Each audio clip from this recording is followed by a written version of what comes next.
Presidente, senhoras e senhores deputados, debatemos hoje o relatório anual da Provedoria de Justiça relativo a 2022, assim como o relatório do Provedor enquanto Mecanismo Nacional de Prevenção de Tortura. Estes relatórios estão muito bem estruturados, como de resto têm sido apanágios desta senhora Provedora de Justiça, e dão-nos um retrato fiel do mau funcionamento dos serviços públicos. Lendo os relatórios, vemos que se mantêm as múltiplas queixas já referidas nos relatórios dos anos anteriores, o que bem demonstra a incompetência e a falta de vontade do Governo para corrigir e fazer melhor.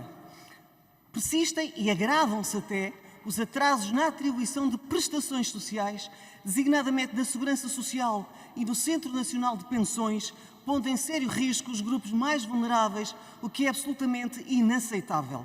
O Governo falha com os mais frágeis e desprotegidos, com os idosos e com as pessoas deficientes. E aqui não podia falhar nem faltar, senhoras e senhores deputados. O relatório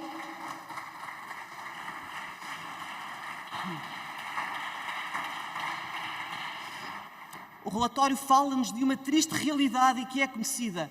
Dou um exemplo de pensões pedidas em 2016 e que só em janeiro de 2023 é que foram atribuídas, 7 longos anos depois. Ou o pedido de reapreciação de um cálculo de pensão de velhice feito em 2017 e que só foi corrigido em 2022, 5 anos depois. E mesmo assim só foram atribuídos após a intervenção da Provedora de Justiça. Como sobreviveram estas pessoas ao longo destes anos todos, enquanto esperaram e desesperaram que o Estado cumprisse as suas obrigações? Quem lhes pagou as contas? O Governo continua também a prejudicar fortemente os nossos imigrantes, pessoas que viveram uma vida de trabalho fora do seu país, longe das terras e família, e quando por fim regressam a Portugal, esbarram nos atrasos graves da comunicação do Centro Nacional de Pensões com as congêneres estrangeiras, causando atrasos de anos no cálculo e atribuição de pensões. A senhora Provedora de Justiça, quando foi ouvida na primeira comissão, disse claramente que a morosidade, a deficiente articulação entre serviços públicos e os problemas de comunicação são uma constante e que o problema não é de más leis ou de falta delas. O problema é do mau funcionamento da administração pública e que mais se ferem, foram estas as palavras da senhora Provedora de Justiça, os direitos das pessoas é o mau serviço e mau funcionamento dos serviços públicos. Temos um Governo incapaz de fazer uma gestão eficaz dos serviços públicos e cada dia que passa a degradação dos serviços aumenta e os danos dos cidadãos também. Não podemos esquecer que estes atrasos oneram o erário público com o pagamento de juros de mora e com a mobilização desnecessária dos meios de justiça, sobrecarregando os contribuintes que cada vez pagam mais impostos e têm piores serviços. Passando agora ao relatório do Mecanismo Nacional de Prevenção contra a Tortura, vemos que reflete a grande preocupação com a falta de condições nos estabelecimentos prisionais, nos centros educativos e nos centros de instalação temporária de estrangeiros e espaços equiparados. Sobretudo porque se mantêm as queixas e reparos anteriormente referidos relativamente a todas estas matérias, o que é deplorável e demonstra bem a inércia deste Governo. Os estabelecimentos prisionais continuam com sobrelotação e o Estado português continua a assumir condenações do Tribunal Europeu dos Direitos Humanos pelas condições indignas e degradantes a que sujeita os seus reclusos.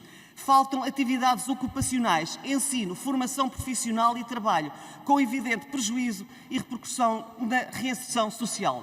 Faltam programas para a prevenção da reincidência e faltam muitos recursos humanos, sendo que a falta de guardas prisionais não se limita à questão da segurança, tendo também forte impacto ao nível das atividades e rotinas básicas dos estabelecimentos prisionais e nos próprios guardas prisionais e suas famílias.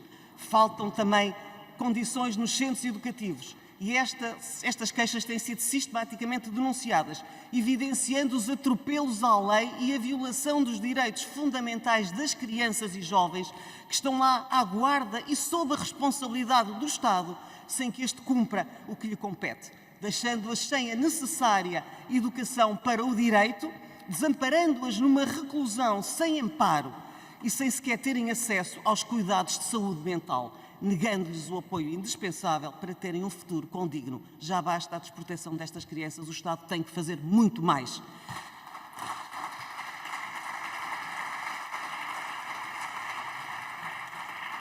Termino, senhoras e senhores deputados, com a constatação que evidencia e ressalta destes relatórios.